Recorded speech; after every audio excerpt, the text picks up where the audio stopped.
Well, hello there. I'm Kim Berry, editor of Food and Drink Business. Welcome to Play, our weekly news roundup, brought to you by Hydroflux. Hydroflux is a leading provider of tailored water treatment solutions. In recognising that no two operations are the same, Hydroflux emphasises the importance of customised water and wastewater solutions to meet specific needs. Now, in the news this week, the Federal Court has approved the $5 million penalty agreement reached between ASIC and Noumi for its role in historical breaches of company disclosure obligations when it was operating as Freedom Foods Group.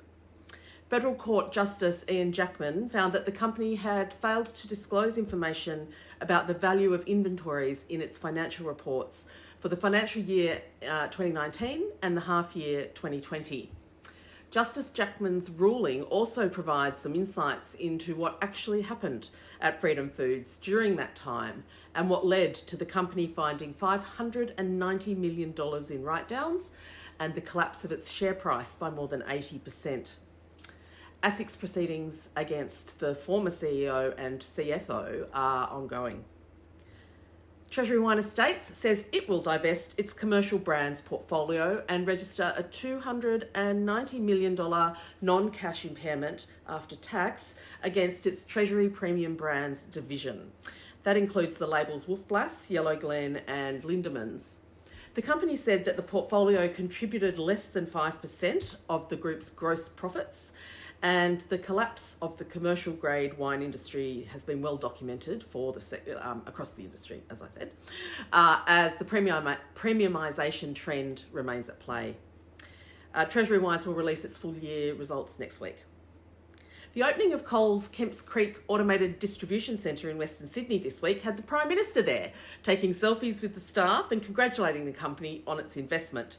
You'd kind of like that because they've spent about more, actually, than $1 billion on this and its Redbank ADC in Queensland, which opened last year. They use Witron technology and will process more than 4 million cartons a week.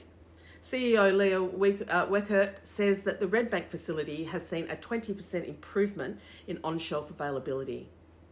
And Coopers has unveiled its $70 million homage to beer at its Regency Park home in Adelaide.